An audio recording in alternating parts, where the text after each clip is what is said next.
হরে কৃষ্ণ। সকল মায়েদের আমার সাদর প্রণাম। বৃন্দাবন সম্পর্কে সবাই জানে। বৃন্দাবনের গোবর্ধন এবং গোবর্ধনের রাধাকুণ্ড ভগবান শ্রীকৃষ্ণের অত্যন্ত প্রিয় স্থান।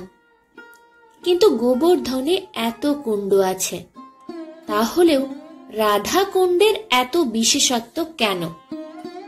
এটাই আমাদের আজকের গল্প। প্রত্যেক মায়েদের এই গল্প শ্রবণ করা উচিত। গর্ভবতী মায়েদের ক্ষেত্রে এই গল্প শ্রবণ করা অত্যন্ত শুভ বলে মনে করা হয়। আর আমি নিশ্চিত এই গল্প হয়তো আপনারা আগে শোনেননি। আমার দৃঢ় বিশ্বাস এটি সম্পূর্ণ শুনলে আপনি এবং আপনার গর্ভস্থ শিশু প্রসন্ন হবেন। তাহলে আসুন শ্রীকৃষ্ণের একটি মধুর লীলা শুরু করা যাক। ভগবান শ্রীকৃষ্ণের নগরী মথুরায় গোবর্ধন গিরিধারীর পরিক্রমার পথে একটি অলৌকিক কুণ্ড রয়েছে, যা রাধা কুণ্ড নামে পরিচিত। বিশ্বাস করা হয় যে যদি কোনো নিঃসন্তান দম্পতি অহৈ অষ্টমীর মধ্যরাতে এখানে একসাথে স্নান করেন, তাহলে তারা সন্তান লাভের আশীর্বাদ পাবেন। অহৈ অষ্টমীর এই উৎসব প্রাচীনকাল থেকেই পালিত হয়ে আসছে। এই সময় স্বামী স্ত্রী উভয়েই একসাথে নির্জলা উপবাস পালন করেন আর মধ্যরাতে রাধা কুণ্ডে স্নান করেন। শুধু তাই নয়, যেসব দম্পতিদের ইচ্ছা পূরণ হয় তারাও অহৈ অষ্টমীর পবিত্র উৎসবে তাদের সন্তানদের নিয়ে রাধা রানীর আশীর্বাদ নিতে এখানে আসেন। কথিত আছে যে দাপর যুগ থেকে এই ঐতিহ্য চলে আসছে। এই প্রথা সম্পর্কিত একটি গল্প পুরাণে বর্ণিত রয়েছে। তাহলে আসুন শ্রীমতী রাধারানীর আশীর্বাদ প্রাপ্ত করতে সকল গর্ভবতী মায়েদের এই লীলা উপভোগ করা আবশ্যক। শ্রদ্ধাপূর্বকভাবে শ্রবণ করুন। কংস অরিষ্টাসুর নামে এক রাক্ষসকে ভগবান শ্রীকৃষ্ণকে হত্যা করার জন্য প্রেরণ করেছিলেন। অরিষ্টাসুর বাছুরের রূপ ধারণ করে শ্রীকৃষ্ণের দলে যোগ দেন। শ্রীকৃষ্ণকে হত্যার প্রচেষ্টা করলে শ্রীকৃষ্ণ তাকে ধরে মাটিতে ফেলে হত্যা করেন। অরিষ্টাসুরকে বধ করার পর কৃষ্ণ এবং বলরাম তাদের কয়েকজন সখাকে নিয়ে গোবর্ধনের কাছে একটি বৃক্ষের নিচে বিশ্রাম নিতে যান। কিছুক্ষণ পর রাধারানী এবং তার অন্যান্য সখীরা এসে পৌঁছালেন। রাধারানী কৃষ্ণকে ঠাট্টা করে বলল, আরে ললিতা, আমি শুনেছি আমরা বৈশ্য এবং আমরা আমাদের গরু এবং ষাঁড়কে আমাদের সন্তানের মতো ভালোবাসি, কিন্তু এই কৃষ্ণের দিকে তাকাও, যাকে আমরা পুজো করি, সে একটি ষাঁড়কে হত্যা করে দিল।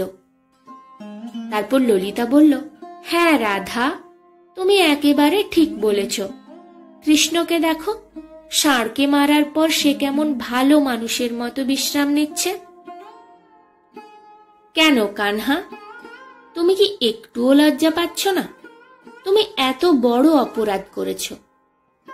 তখন বিশাখা বাধা দিয়ে বলল, ষাঁড় মেরে তুমি গোহত্যা করেছ এবং তোমাকে এর প্রায়শ্চিত্ত করতে হবে। সকল তীর্থস্থানে যেতে হবে এবং স্নান করতে হবে, ঠিক যেভাবে দেবরাজ ইন্দ্র বৃত্রাসুরকে বধ করার পর তার পাপের প্রায়শ্চিত্ত করেছিলেন। হ্যাঁ, এখন যাও এবং পবিত্র স্নান করো। এই বলে সমস্ত গোপী হাসতে লাগলো এবং কৃষ্ণকে নিয়ে ঠাট্টা করতে লাগলো। আর এটা শুনে কৃষ্ণ বলল, আরে আরে, কিন্তু সে তো একজন অসুর ছিল। তখন রাধারানী বলল, তাহলে কি হলো, সে আমাদের গরু বংশের অংশ ছিল, তাই না? তখন কৃষ্ণ বলল, ঠিক আছে, কিন্তু আমার পাপের প্রায়শ্চিত্ত করার জন্য আমি কেন সারা বিশ্ব ঘুরে বেড়াবো? আমি ওই সমস্ত তীর্থস্থান, সমস্ত পবিত্র নদীকে এখানেই আমন্ত্রণ জানাবো। এই কথা বলে কৃষ্ণ তার পা দিয়ে মাটিতে আঘাত করল এবং কিছুক্ষণের মধ্যেই সমস্ত পবিত্র তীর্থস্থান এবং নদীগুলি তাদের আসল রূপে সেখানে উপস্থিত হলো। গঙ্গা, যমুনা, কাবেরী, নর্মদা, সরস্বতী এবং গোদাবরী ছিল এবং তারা সকলেই কৃষ্ণকে প্রণাম করল।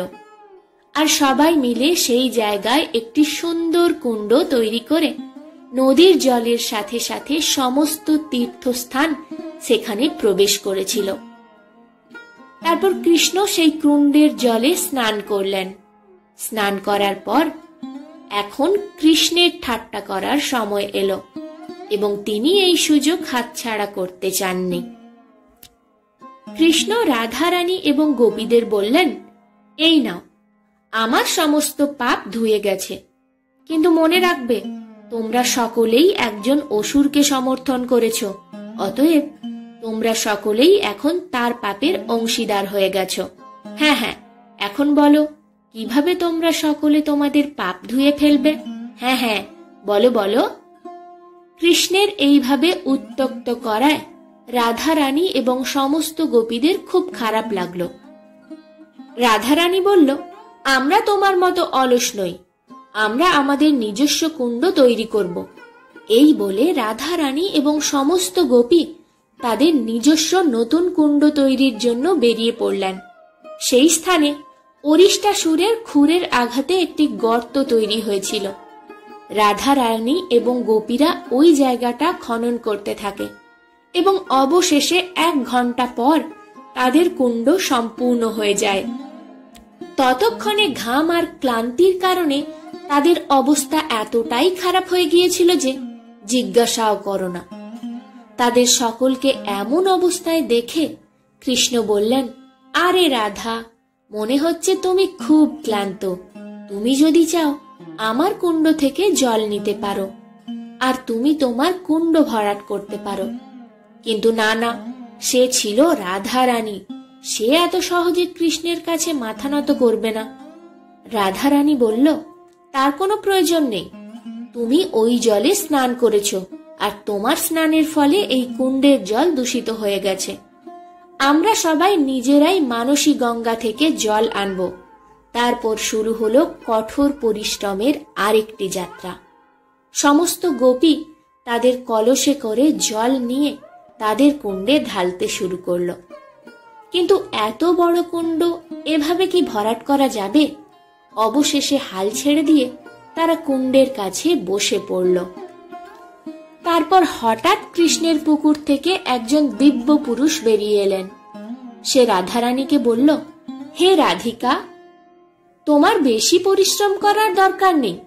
যদি তুমি আমাকে তোমার সেবা করার সুযোগ দাও, আমি এই মুহূর্তেই তোমার পুকুরটি আমার পবিত্র জল দিয়ে ভরে দেব। এখন রাধারানী এবং গোপীদের আর কোনো উপায় ছিল না। তিনি তৎক্ষণাৎ হ্যাঁ বললেন, আর কিছুক্ষণের মধ্যেই কৃষ্ণের কুণ্ডের সীমানা ভেঙে গেল আর এর জল রাধারানী ও গোপীদের তৈরি কুণ্ডে প্রবেশ করল। এটা দেখে কৃষ্ণ কুণ্ডে প্রবেশ করল আর বলল, হে রাধা, তোমার তৈরি এই কুণ্ডটি রাধা কুণ্ড নামে পরিচিত হবে, আর এটা আমার শ্যামকুণ্ডের চেয়েও বেশি বিখ্যাত হবে। আমি প্রতিদিন এখানে স্নান করতে এবং বিনোদন করতে আসব। এই কথা শুনে রাধারানী খুব খুশি হয়ে উঠলেন। সেও কৃষ্ণের কুণ্ডে নেমে বলল, কানহা, আমারও তোমার এই কুণ্ডটা ভীষণ প্রিয়। আমিও সব সময় আমার সখীদের সাথে এই শ্যাম কুণ্ডে স্নান করতে আসব। সেই রাতে শ্রীকৃষ্ণ এই রাধা কুণ্ডের তীরে রাসলীলা করেছিলেন। এই ছিল আজকের গল্প। আমি নিশ্চিত আজকের গল্পটি আপনাদের হৃদয় ছুঁয়ে গেছে। জয় শ্রীকৃষ্ণ। যদি ভিডিওটি ভালো লেগে থাকে একটি লাইক করে যাবেন এবং কমেন্টে নিজ নিজ আরাধ্য দেবতার নাম লিখতে ভুলবেন না। ধন্যবাদ।